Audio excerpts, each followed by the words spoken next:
The last step to the crank assembly is to create a motion study and some renderings. So I'm going to go up to Assemble and say Motion Study. Now I can select joints to animate. Now I can pick any joint I'd like. I think the easiest one to use for this crank assembly will be this joint here, this revolute joint down here at the bottom. So I'm going to click that joint. And I can go along this curve. You can see if I move this needle, it doesn't change anything. But I can select the curve to add animation points. So I'll click the end of the curve here. And I can pick an angle. Right now it's at 75, so maybe I'll say 180. This is the angle of rotation.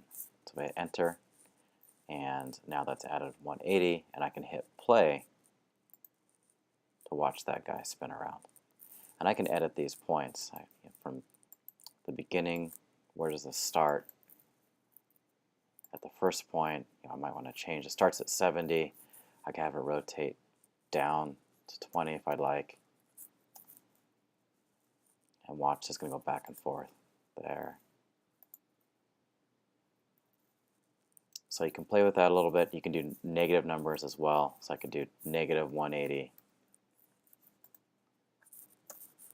And the farther this spins around, the quicker that's going to turn between point A and point B.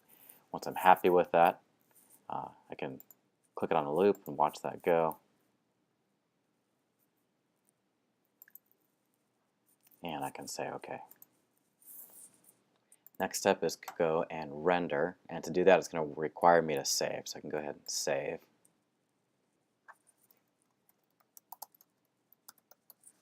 So I'm going to save that. Go over to my render mode. And the first step is to go ahead and do a rendering. So I'll click the little teapot render. I want this to go pretty quickly, so I'm going to just do a standard and go ahead and render that.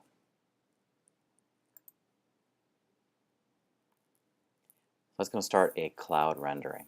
And of course I can come in maybe before I do that and adjust my settings and make this look like how I'd like it to look. So all my settings are here. I can pick a different environment, render that out. So there they go. Those are going to take a moment to process.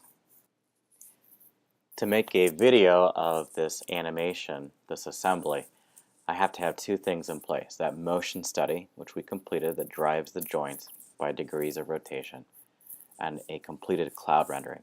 With the rendering completed and having that motion study in place, I can re-render as a either turntable or motion study. So this play button is going to give me a motion study render. Click on that. And I'm going to have to change the image size to meet the requirements for the cloud credits.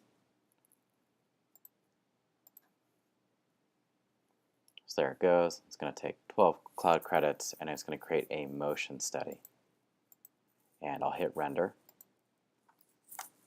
And that's going to start that render process. I'll see it here.